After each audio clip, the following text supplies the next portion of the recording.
When we're talking about payrolls, I think one of the things that makes it so difficult is immigration. And research coming out of Brookings showed that when we're getting these really high payroll prints at the beginning part of the recovery, one of the reasons why we could see such high prints was because we had so many people coming into the country, both seeking asylum and through illegal means. And so I think it really complicates things. I mean, it could mean we'll see an extra 100,000 jobs in a month that we just didn't anticipate. Yeah, sure. On the household side, so for the unemployment rate, that's just a story of non-response. And you saw this coming out of Governor Bowman's comments from the other day where she said, look, we just can't rely on the U3 like we used to. And this is true of surveys across the spectrum, whether we're talking about the survey of consumer finances coming out of the Fed or we're talking about consumer confidence. People just don't answer surveys the way they used to. And I think that makes forecasting that much more difficult. Yeah. Okay, so forecasting is tough, but then you get the data and it paints a story for those who have to make decisions around it, like the Federal Reserve. The market today is reading this data as a sign that this is not an economy that needs the Fed to ease policy, as they have been doing. Some on the street are suggesting no cuts this year. Perhaps a hike could be back on the table. How do you see it, Ben? Yeah, so the way that markets seem to be looking at this is that we will be in a period of an elongated pause, and the Fed will need some sort of drastic data print to push us off that. So you either need to see something happen on the inflation side to get us back into the hiking cycle, or potentially, we'll need to see several prints of weakness in order to see cuts that might materialize. Right now, I think markets are expecting cuts either in the summer or potentially in the early fall in the September meeting. But for right now, it feels like we're in an elongated pause. Well, of course, there are a lot of folks who will tell you there's a big tank of gasoline that Donald Trump's about to pour on that fire, and that reinflation will be the buzzword next year after Trump tax cuts are extended, tariffs are implemented, deficits explode. Where are you on that? Yeah, I mean, I would describe this economy as the don't mess it up economy. And it was similar to the last time. I mean, Trump came into office. The unemployment rate had been falling. It was 4.7% when he was inaugurated, but had been falling for years. The economy right now is even better than it was then. So you've got household balance sheets are really strong. Debt relative to disposable income is really low.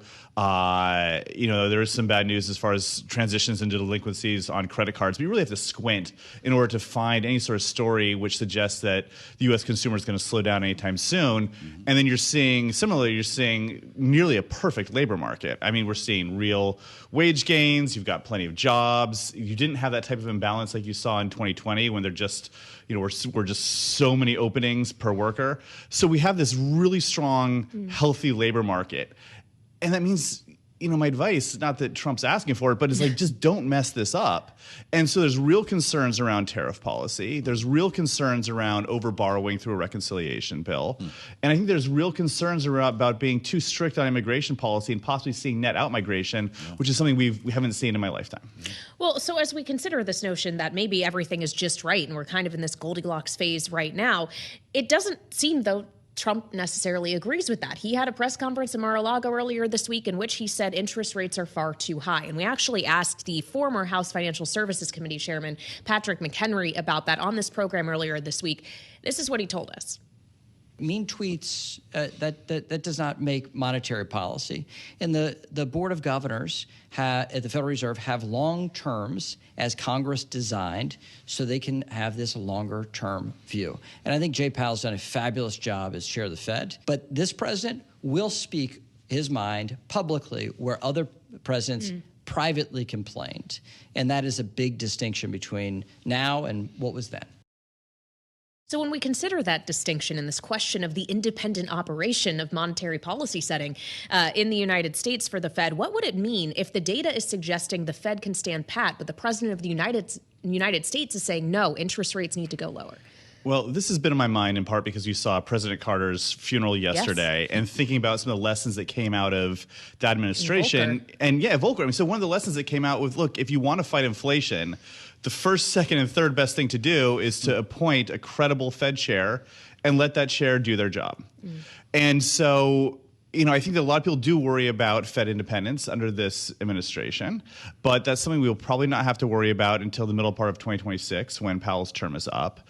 When you look at the names of possible people who would be considered for Fed chair, they are all credible people like Kevin Hassett and Kevin Warsh and Mark Summerlin and people, Larry Lindsey, people, some of them have political backgrounds, but all credible people.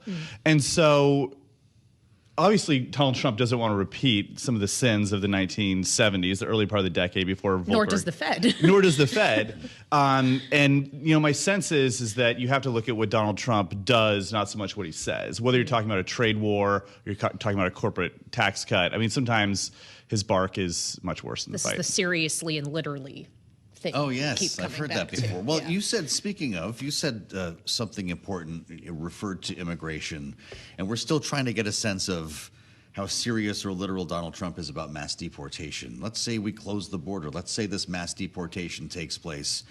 Caps are not lifted on H-1Bs. Where's the job market? Yeah, so one thing that I realized coming out of research out of Brookings was that you don't have to have this oppressive deportation scheme in order to get net out migration. So you can do other things, right? So you can put more agents at the border. You can transition people who are here legally into illegal status. They're going to leave. The rhetoric, I think, has a chilling effect. And you could have people who are here legally who decide they want to leave because it's no longer a hospitable place to legal immigrants. And so pretty quickly, even without these mass deportation programs, you can get to net out migration, a shrinking of the labor force, which might precipitate something which we thought we might see in the last administration but didn't, which is a wage price spiral. And so if we get to the point where the labor market is so tight that you start to anticipate future tightness down the road, companies start giving raises prematurely, consumers start buying in anticipation of, then that's something which we haven't dealt with in a long time. And that possibly coupled with a non-credible Fed, or a Fed which is seen as being political, could be terrible news for inflation. I want to talk about something else regarding the incoming administration and those affiliated with it that has been in the news this week. Elon Musk talking about the Department of Government Efficiency, maybe pulling back expectations a little bit. Maybe it's not going to be $2 trillion in spending cuts, but if they aim for $2, they could get $1 trillion.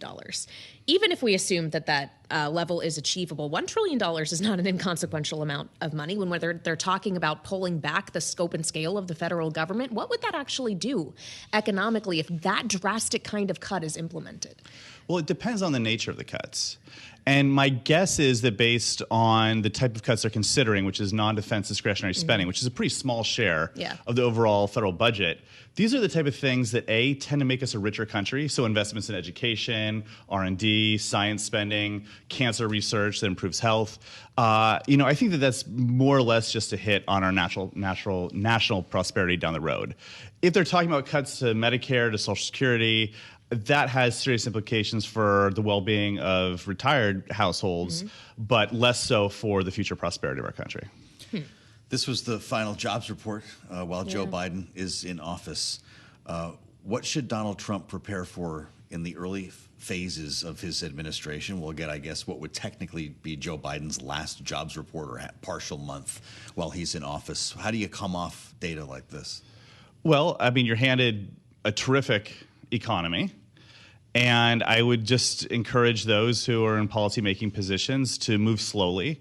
When it comes to tariff policy, I looked to the last administration, the last Trump administration, where the average tariff rate went up about 150 basis points. It was not a trade war. It was a trade war with China. So the average tariff on Chinese imports went from 3% up to 11%. So certainly consequential for China. But if you're talking about goods that came from anywhere but China, the tariff movements were almost zero. And so my hope is that he doesn't come in too strong with changes in our trade policy. My hope is that they are as worried about the deficit as many economists are, and you don't see big increases in issuance coming out of a reconciliation package. I think right now markets are expecting around $5 trillion in new borrowing. If you came in with $7 trillion, I think that would roil financial markets.